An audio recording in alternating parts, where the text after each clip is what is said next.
बड़ा सुंदर विरहा,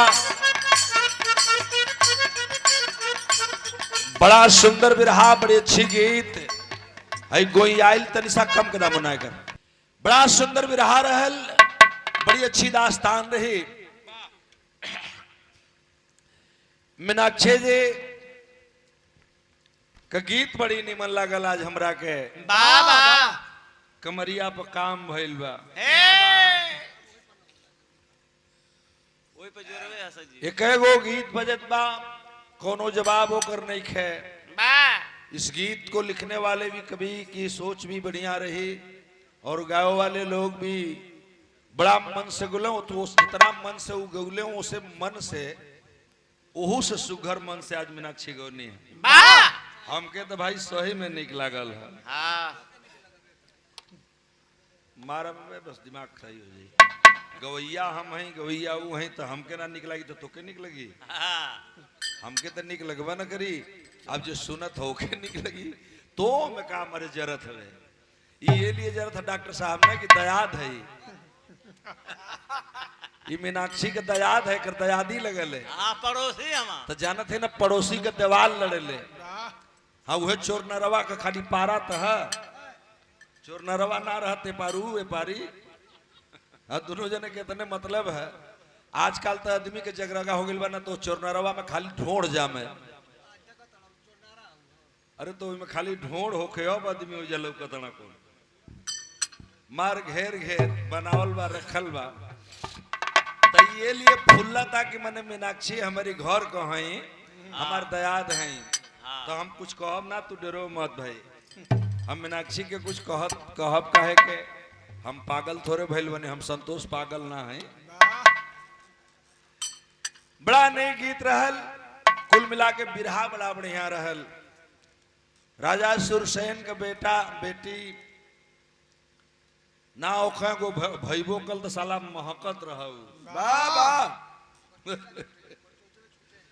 ओकर चोइटा छूटे तो काजनी कोने वो गोमती नदी में ले जाए के लोग नहवौले, इहो गई नहाए।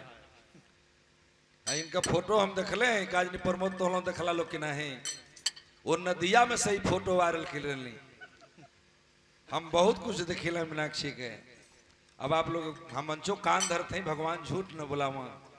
नहात में हम फोटो इनके देखले रही वजह से कुंभ से। एकदम लगपे अरे हवा भाई का अच्छा तो हम लड़का ना है तो का है, अभी तो बूढ़ लगत है। एकदम लगपे हवा का हम गलती ना बोलते, पूछा उनसे बतेबे करे हैं। अब मैंने ये ना जाना था कि गोमती में नदिया में नहली कि गंगा नदिया में नहली, लेकिन मैंने नहा तो एक अर्थ तो गलत कहे लगा। वही गोमती नदी में मैंने नहाइला, बेचारे तो तर गल। मनुष्य भल नाग से राजा का वंशज चलल। देखिए आप लोग प्यार से बैठल हैं, एगो सचमुच में बिरहा हम सुनाई बब। अब हम का बताएं, कोनो बात नहीं है, थकाइल बाद में मंच पर थोड़ा सा रेस्ट लेवे के चाहिए। लेकिन कितना नेक बिरहा हम गावे जाते नहीं। मीनाक्षी की बिरहवा के एकदम हमार बिरहवा दौड़त जाई। यह इतिहास बा, हम लाइन से हट के बिरहा ना गोले मीनाक्षी। एगो तोहार गीत हम सुनली एक दिन, हमार मन गदगद हो गई रहे, लेकिन तोहके जानकारी ना होई कि गीत कहां से आइल रहे। वाह पहुआ धरत चौकठवा हो गोरी कौड़नी सरक गई। जब हम सुनली तो हमार सीना गदगद हो गई। आ सच्चाई बोलता नहीं, यूट्यूबर साथी बैठल बड़न। ई कैसेट सोनू टोन कैसेट कंपनी में हमें गीत के गौले रही। सोनू टोन कैसेट कंपनी बंद हो गई, रामा ने उसको खरीद लिया। ये कैसेटवे का नाम रहे हरकेश बाबू गोरी का ओढ़नी सरक गई। अब मीनाक्षी ये तो के बोले चाहिए मंच पर, बिरहा जगत में हम पहले बतौली कि केहू का गीत केहू गावे, कोनो मनाही ना हो। लेकिन इस गीत को हम सोनू टोन में गौले रही 90 के दशक में। अब 30 में हमारे कैसेट ना भई रहे तो करीब पहले रामा में गौली, सोनू टोन में गौली, माइक में गौली। तो सोनू टोन में कैसेट गौले रही, जो कैसेटवे का नाम रहल गोरी का ओढ़नी सरक गई। और बता दूं प्रमोद बाबू की यह गीत ऐसी हुई कि बिरहा जगत में कुछ कलाकारों को छोड़ करके हर कलाकारों ने गाया। जब ये गीत हम मीनाक्षी के मुंह सुन ले तो हम समझ में आ गई कि आज इनके दिमाग में बैठल बा कि गीत कहाँ बा, लेकिन का जाने उनके मालूम बा कि नहीं कि गीत के कर है। वो हमारे कैसेट का नाम है मीनाक्षी गोरी का ओढ़नी सरक गई। यूट्यूब पर सर्च करेंगे मिल जाएगी। लेकिन ये सोनू टोन कैसेट कंपनी का ही गीत है। पूरा बिरहा जगत में कोनो मंच ऐसा ना मिलल, बिरहा को केवल कुछ लोग छोड़ करके, जिनका नाम मैं नहीं लूंगा, कुछ गवैया छोड़ करके हर मंच पर ही गीत गावल गई। हम तब 5 साल ले गौली, ओकर बाद सही भुला गई रहनी।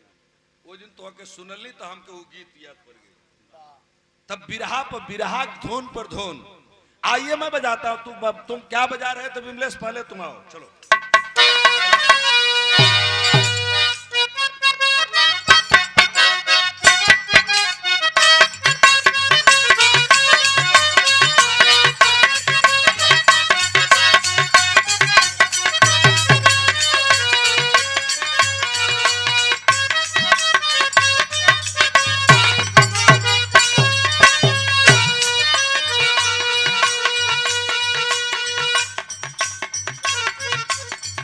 विमलेश हंसुआ से समझ में ना आता, दिमाग तो खराब है। ये गीत लड़का बजावत था लड़काई वाली, और लड़काई वाली गीत बजा दिलस। अब हम ना कहते मंचो केहू के कहत ना बाटी। वो कवन गीत बजा दिल लड़का तुम?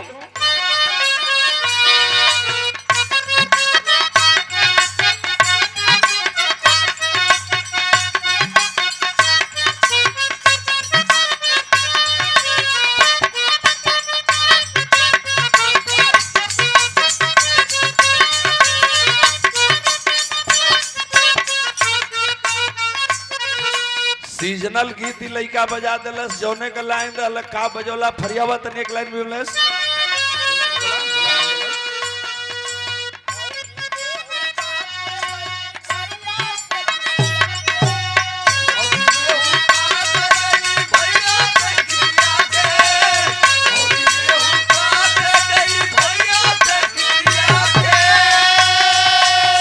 भौजी गेहूं काटे गईली भैया से खिसिया के।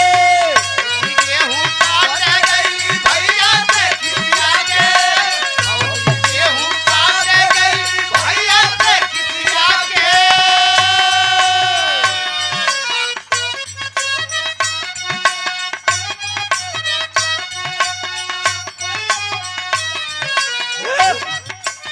भौजी गेहूं काटे गईली भैया से खिसिया के।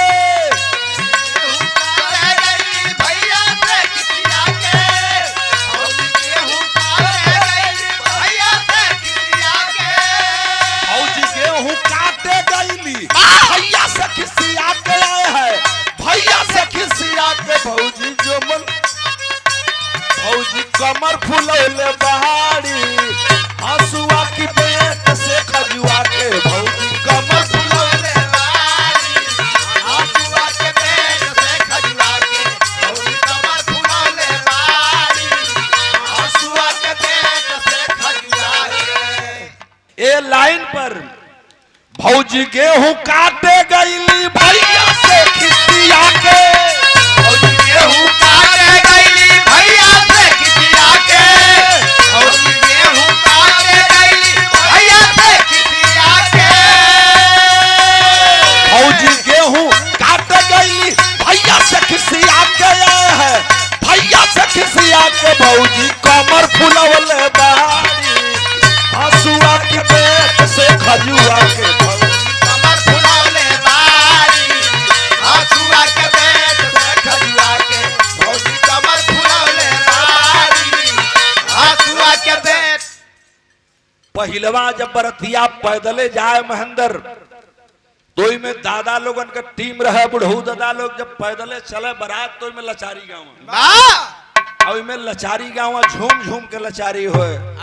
वही में वो लचारी हम गोले रहली, पौआ धरत चौकठवा हो गोरी के ओढ़नी सरक गई। बोलिया बोलली अटपटवा हो गोरी के ओढ़नी सरक गई। आगे के अंतरा हम आगे बताए, अभी दूसरा दिन है के हम गा दे, लेकिन ओमे लाचारी में लोग गावले कैसे गहरी में गावती के हरे में उगेला सूरज माला हो एने दुई जी के जान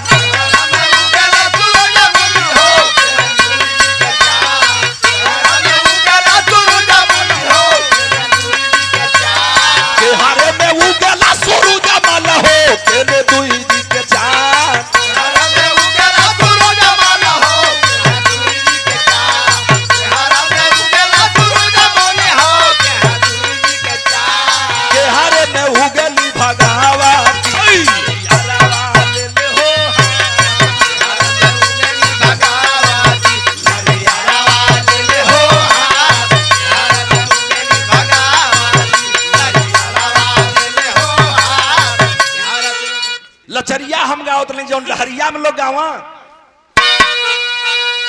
के हारे में वो गेला सोरू जमाना हो के में दुई दी के चार हरा में उगला सूरज माने हो हाजी जी के चार हरा में उगला सूरज माने हो हाजी जी के चार के हारे में वो गेली भगावा हरियाणा ले ले हो हम